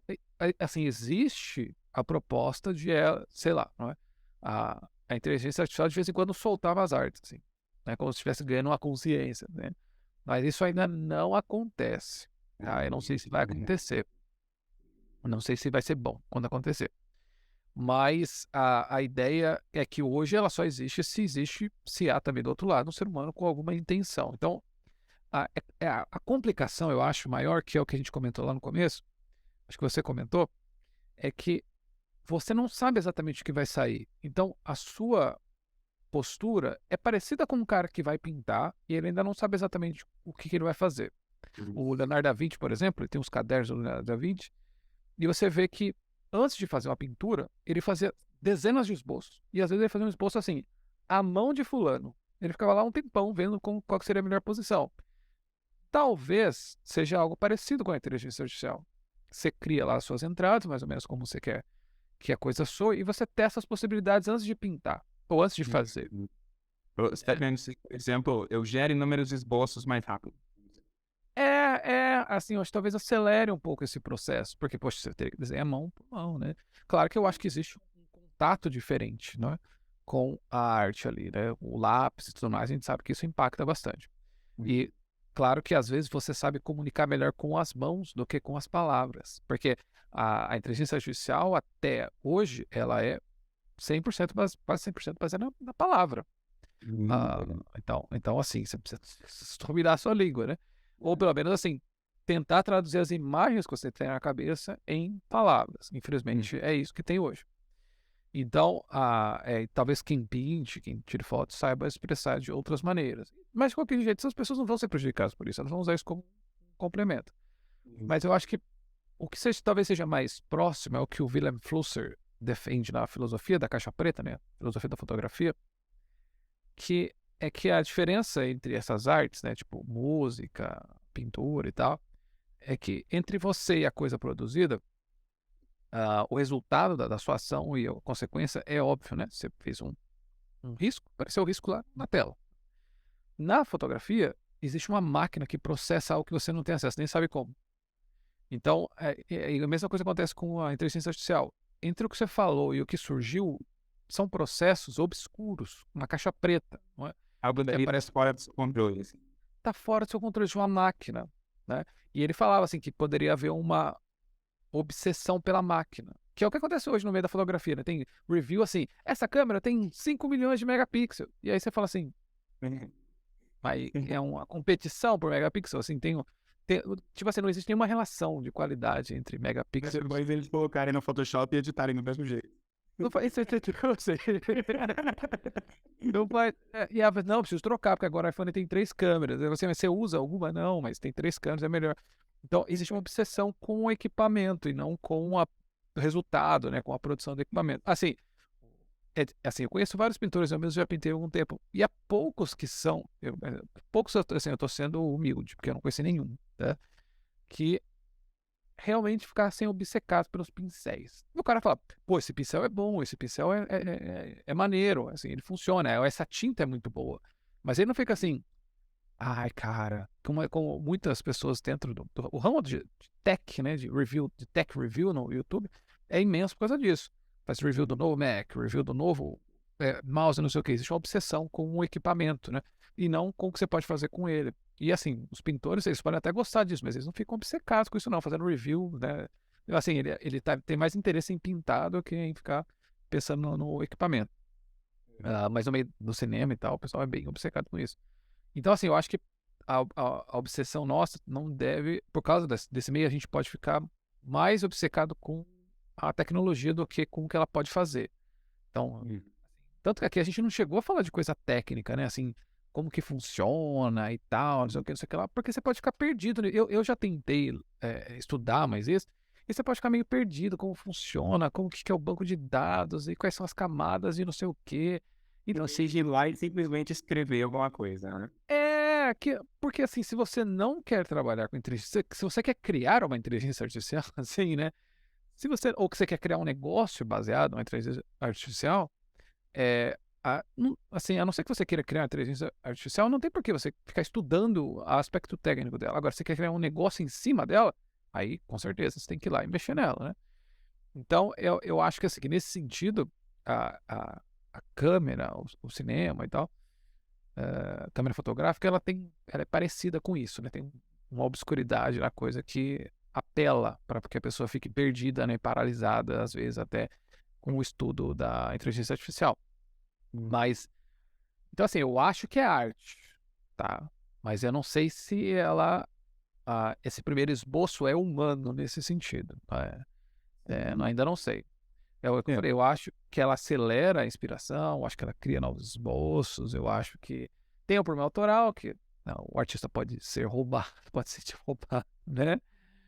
Mas eu ainda não sei, cara, eu não sei ainda se a gente pode chamar essa arte de uma arte. Eu acho que, como eu falei, né, depende muito de como a gente enxerga a arte, né? Porque assim, antes que a gente fala assim, não, a gente tem uma definição de arte que agora todos os processos são exclusivamente manipulados. Né? Você classificou totalmente isso como arte, né? Mas se a gente considera interferências inteligentes, né? Interferências inteligentes em ferramentas como arte, aí sim, né? Nenhum problema.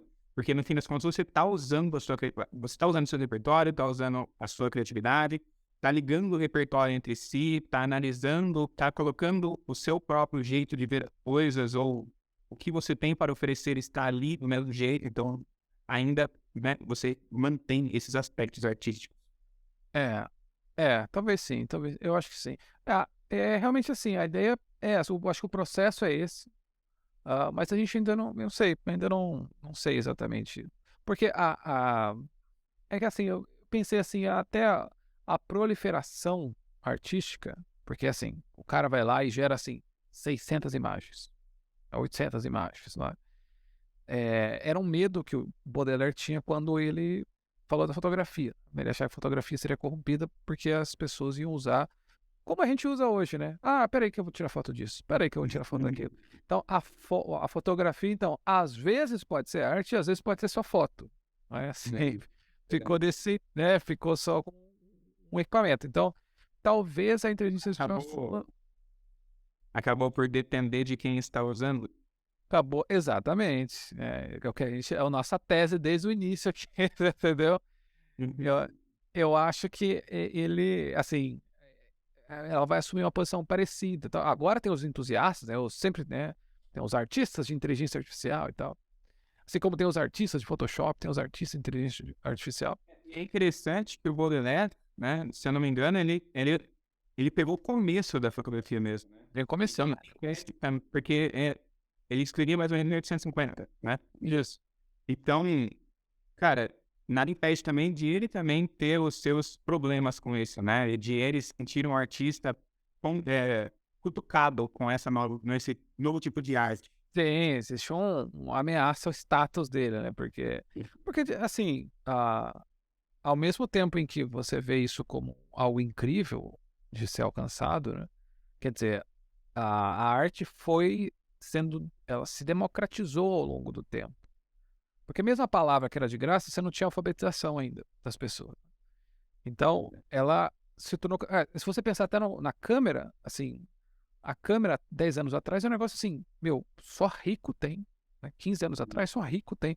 E hoje ficou cada vez mais comum. Mesmo as pessoas não ricas, se fizerem um esforcinho, conseguem comprar uma câmera. E outra, você tem um celular que tem uma câmera, uma qualidade muito melhor do que câmeras de 10 anos atrás. Então você consegue fazer a arte com o equipamento que você tem. Né? Mas ao mesmo tempo, assim, aquilo coloca em risco, assim como a fotografia colocava em risco, assim, o papel do artista, que era fazer imagem, então a fotografia fazia imagens mais detalhadas, mas aí é a questão que o Baudelaire fala. O papel do artista não é fazer imagens cada vez mais detalhadas ou técnicas, é capturar a imaginação, uma emoção verdadeira, né? Um jeito único e irrepetível, às vezes, de você descrever algo, né? Ou fazer algo. Porque é uma comparação que você pode fazer, você pode pegar uma pintura famosa e jogar no Midjourney ou no Dali e pedir para ele fazer variações com essa pintura. E aí você pode pensar assim, qual que você preferiria? Você preferiria a original ou você preferiria as outras? É um teste enviesado, né? Porque você pode assim, eu tenho bom gosto, olha só como essa é bem melhor, só como a original é bem melhor, né? Mas pode ser que seja mesmo, porque daí você compara as outras opções e você fala assim, aqui ficou meio errado, aqui ficou meio ruim, aqui... se fosse, por exemplo, se a Mona Lisa tivesse um sorriso para baixo, e assim, os artistas já fizeram isso, parodiando outras coisas, né? Talvez não fosse tão legal. E a gente já entra também num quesito assim, a arte ficou perfeita, ou os limites da perfeição, né? Ou se o que é perfeito é realmente humano, etc. Porque assim, se nós formos por melhoramento de algoritmo dessas coisas, podem ser melhorados infinitamente, segundo o que a gente define como perfeição de algoritmo, vamos dizer assim. Mas aí a gente chega na arte, que é uma capacidade humana, e a gente entende que a perfeição é inalcançável e tal, né? Então como que a gente poderia melhorar isso? E isso seria ainda arte, porque a gente está melhorando uma coisa que nós não seríamos capazes de melhorar. Exatamente, cara, assim. Assim, é uma questão que também mereceria um outro podcast, mas como a gente está aqui fazendo um apanhado, não é, dos efeitos, até para não deixar passar muito tempo e a gente poder até confirmar as nossas previsões, né, para a gente poder falar que a gente avisou, viu? Isso ia acontecer, né? Eu acho que assim, por enquanto, a nossa previsão é essa, assim, nós achamos que a inteligência artificial é um negócio que vai ficar. A gente já vê, até estatisticamente, as empresas, né? Parece que em torno de 50% das empresas nos próximos anos pretendem usar a inteligência artificial. Pelo menos isso nos Estados Unidos. Aqui não deve haver nenhuma pesquisa do tipo, até onde eu sei. Então, a gente acha que isso vai ficar. A gente acha que isso vai se tornar uma ferramenta excelente para quem é bom e é mais excelente ainda para quem é excelente. Mas pode ser, né, o fim, um abismo de pessoas ruins ou pessoas que se recusam a melhorar, aquelas pessoas que querem, né, se tornar copywriter, se tornar redatora, se tornar designer, se tornar videomakers em uma imersão de um final de semana. Aquelas pessoas que vão acreditar na promessa, aprenda tudo o que você sabe, tudo que é necessário para você. E assim, eu acho também que essas ferramentas, então assim, né, essas ferramentas vão fazer parte do nosso dia a dia, elas vão tomar trabalhos e vão otimizar outros trabalhos, e elas, pelo menos artisticamente, vão ser vistas como, pelo menos por enquanto, como uma outra ferramenta. Assim como a fotografia obscura, assim, difícil, o processo não é completamente controlado, né? Mas ela... Porque também o artista ele também depende de algum jeito de uma audiência, né? Então, assim, a educação dessa audiência para receber uma arte que é criada em IA também é importante, né? E vão ter pessoas que vão ver isso com bons olhos, vão ter pessoas que vão ver isso com maus óculos. Do mesmo jeito que, assim, o CD ou o videocassete, né, a fita cassete, encontraram um público, ah, que hoje é um público, assim, digamos, só os conhecedores, né. Então, assim, talvez no futuro a gente tenha, assim, os caras que gostam de arte feito por gente, os caras que gostam de arte feito por robô, né. Exatamente. Então, Vai virar um grupo, o cara: não fala com ele não, ele tem mau gosto, ele gosta de arte feita por robô". mas isso aqui foi melhorado por algoritmo, cara. É. Talvez surja isso, surjam esses guetos, né, essas divisões, essas rivalidades que vão ser por causa de status e prestígio, né, pra ter a arte mais genuína. Porque com a fotografia é a mesma coisa, né, o cara tira foto, né, a gente pinta, a gente é muito melhor. E com a câmera foi a mesma coisa, não é, então quando veio o cinema foi a mesma coisa. Então sempre existe uma ameaça de status que, acontece e a questão algumas são ruins mesmo, há coisas que a gente olha e fala assim: "Ah, não queria que isso acontecesse", mas, por exemplo, eu não sei se é boa a ideia de uma inteligência artificial te operar, sabe, assim, eu não sei se, assim, se você falasse assim: "Escolha", hoje eu não sei se eu escolheria. E assim, do ponto de vista do mercado, né? Se isso representar ganhos, lucros, economia, cara, a gente não vai conseguir impedir. Não vai conseguir impedir, porque Porque é o que ele falou, né, também, aquela questão do computador, né? O computador antes de chegar causava medo. O computador chegou e todo mundo começou a educar todas as pessoas praticamente até que elas soubessem usar o PC, porque aquilo era exato, indispensável para o curso dos negócios, das empresas, das indústrias. Então, assim, a IA tá mais ou menos nesse mesmo parâmetro. Cara, chegou a IA aqui, agora ela pode ser utilizada, eu preciso treinar as minhas pessoas, eu preciso fazer com que o maior número de pessoas possível domine isso daqui, pelo menos um pouco, né? Pelo menos o mínimo, para que elas consigam desempenhar outras funções. Porque esse é o ponto também, né? A gente está falando o tempo todo aqui de substituição de funções. Então, beleza. Ele consegue substituir a função de produzir textos e aí uma nota ali, né? No limite de qualidade. Mas assim, nada impede de você reformular, enquadrar essa questão da profissão e fazer disso a sua profissão, fazer disso o seu diferencial profissional. Então, isso é a mesma coisa, né? As pessoas que usam o PC para fazer alguma coisa e não mais que fazem as coisas que o PC faz. exatamente, exatamente. E eu acho que vai ser, tinha até uma história que eu esqueci de contar, que é de um cara que ele fez um livro infantil, e ele fez no ChatGPT e ele ilustrou no Midjourney em um final de semana, e imprimiu no final de semana. Então assim, eu não sei se ficou bom, sabe, assim, não sei se ficou ok, mas se ele tivesse levado um mês para fazer, já seria muito menor. E ele fez sozinho, você entendeu? Então, E ele fez. ele fez. É isso que assim, talvez, assim, crie mais artistas, mais pessoas com gosto artístico, com interesse artístico, e que fiquem até cada vez mais rigorosos, porque o cara fala assim: mas isso aí eu faço no Midjourney", né. Pode ser. Então, assim, a gente, pelo menos a gente aqui, né, não está com medo dessas coisas. A gente, pelo contrário, está incentivando vocês e talvez no futuro oferecendo treinamentos, serviços para vocês usarem isso no próprio negócio, na sua própria carreira, porque eu acho que isso vai se tornar inevitável. É claro que talvez você esteja pensando assim: mas todo mundo, né, fala que é alguma coisa, as profissões do futuro e tal. Gente, não, a gente tá falando de profissões do futuro, a gente tá falando do negócio que aconteceu, assim, tá acontecendo esse ano, você entendeu? Não é, assim, a gente não é tão bom assim, a gente não tá prevendo o futuro, sabe? A gente tá lidando com um problema real, né, que tá aí e tá ocupando espaço muito rápido, tá? Assim, que você falou, né? A gente não tá falando de uma profissão, assim, a gente não tá segmentando nada, a gente tá falando que existem inteligências artificiais para todos os usos, todos os outros. Então, assim, a sua vida inteira hoje, talvez não inteira, mas grande parte da sua vida hoje você pode usar uma IA. Algumas são melhores, algumas são piores, algumas já substituem muitas coisas, outras substituem boas. Mas é uma coisa que, que, que vai penetrar, assim, a nossa vida de uma maneira bastante grande, assim, todos, em muitos aspectos. Sim. E então acho que é isso, né? Tem mais alguma coisa para contribuir, para falar, Luiz? Não, só deixar um beijo aí pra todo mundo. Não é isso, né? Não vai ficar muito longo. O pessoal vai usar a inteligência artificial para assistir e resumir o podcast para eles. A gente vai parar por aqui. Então, é isso. Forte abraço. Eu vou deixar aqui embaixo todos os links, o contato do Luiz também, para que vocês queiram, caso vocês queiram entrar em contato com ele, mandar xingar ele e tal. E a gente Ainda não. vê. Mandar uma sugestão. E a gente se vê, então, na semana que vem. Valeu.